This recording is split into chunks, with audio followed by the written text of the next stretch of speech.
Hey guys, it's Malls again. It's been a little while since I've been on, and so I thought I would just share with you guys a little bit about what's happening in my life and just talk with you about a few things that I want to talk to you about today. And I didn't really leave everything on a super happy note the last time we talked, so just kind of ranting about, needing some individuality and just needing a break from life and everything. But that being said, this month is Dysautonomia Awareness Month, and I'm wearing my candy apple green turquoise piece from Set the Bar from Maddox Lightning. And because I seem to have packed away all of my turquoise pieces, my clothes pieces, for moving, because we are actually getting ready to sell this house and we are moving into our new home together soon.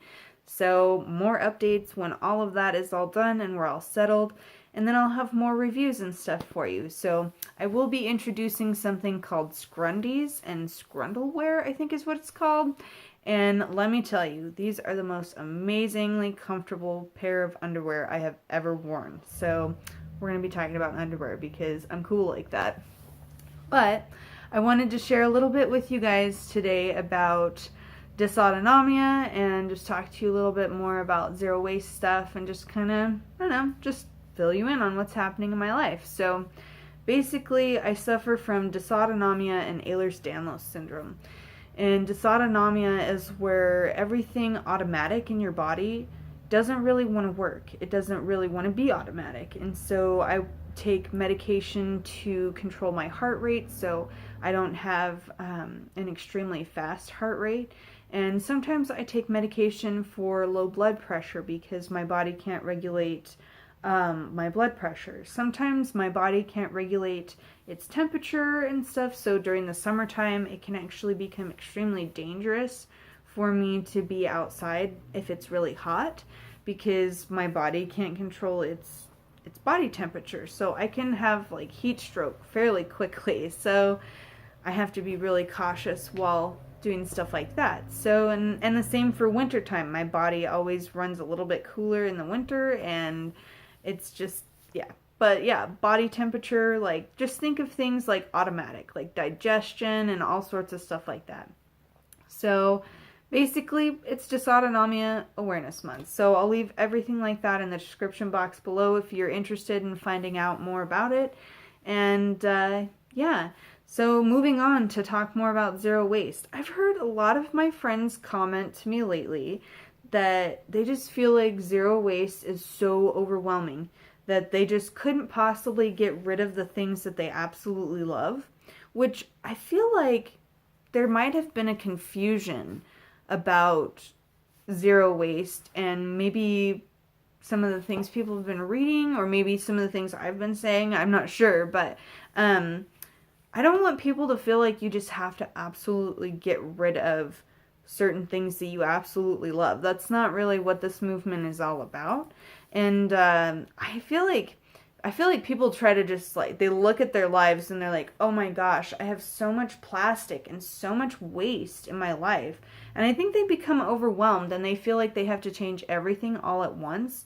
And then they just become overwhelmed and they just can't even look at it anymore. But guys, like, you don't even have to do that. Just take one thing that you want to change and then change it.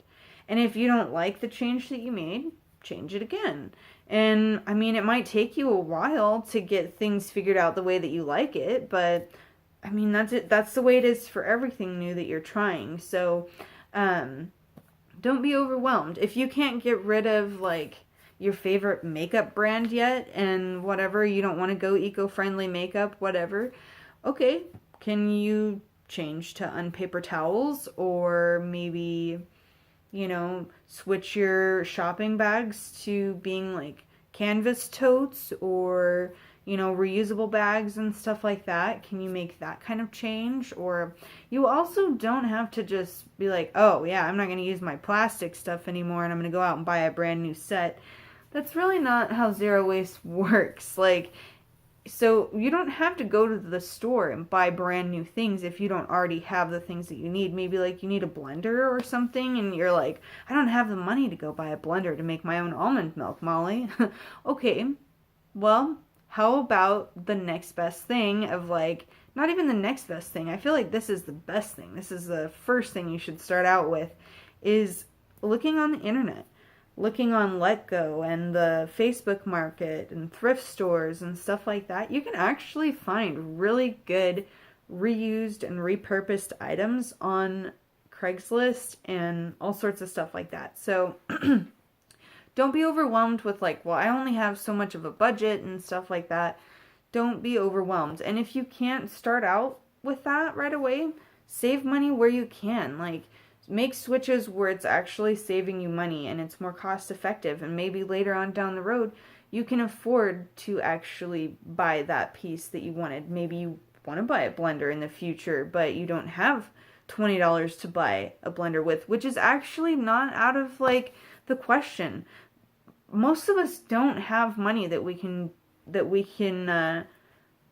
buy brand new things with anyway. So we shouldn't feel guilty about that if you have to save up, or if you're like, oh, so buying in bulk will actually save me $15 a month, just buying in bulk at Winco or wherever bulk store you buy at or shop at, excuse me.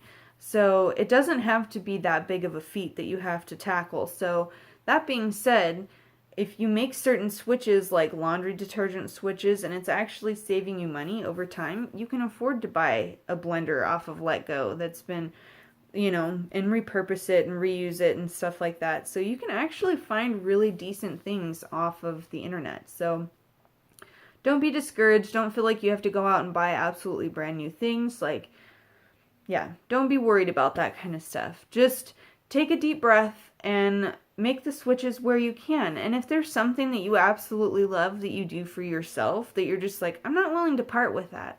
Okay, don't part with it. Like, that's you on your walk. Like, you don't have to have the exact same walk as someone else where you're like, oh my gosh, I fit all of my trash into like a little tiny mason jar. No, it doesn't have to work that way. If that's not the way you can do it right now, okay, then don't do it that way.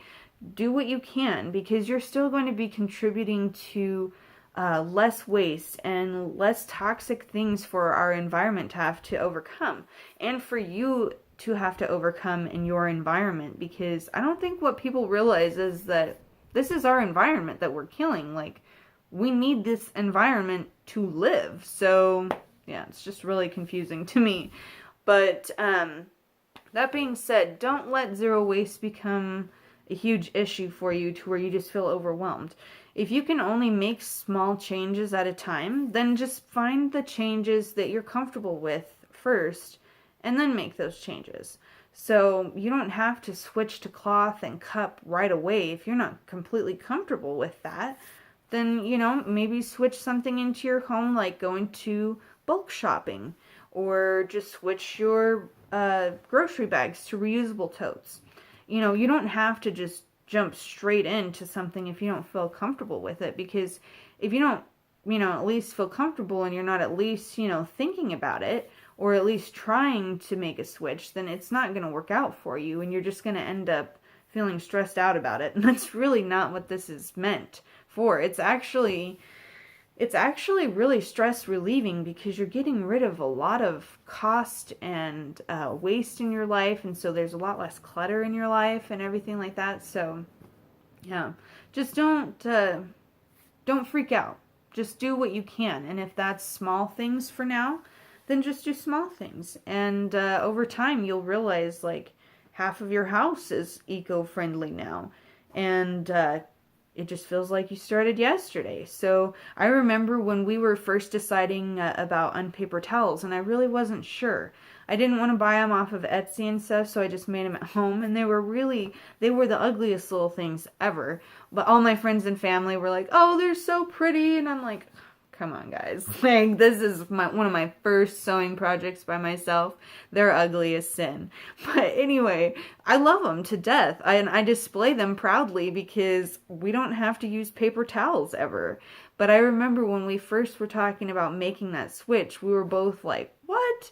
I don't know, because we both like paper towels. But here we are, almost a year later, with still the same package of Costco paper towels that we bought almost a year ago. So we use them very rarely. And so, but we do use them occasionally to use them so that we're not just lugging around paper towels from Costco all the time. But yeah, so going zero waste really doesn't have to be overwhelming. Don't overwhelm yourselves. Just take one step at a time. And yeah, go from there. Be blessed and be happy. And check out the stuff that I leave in the description box below. And I'll get back to you guys soon. And hopefully we'll be settled into our new house by then. Mwah!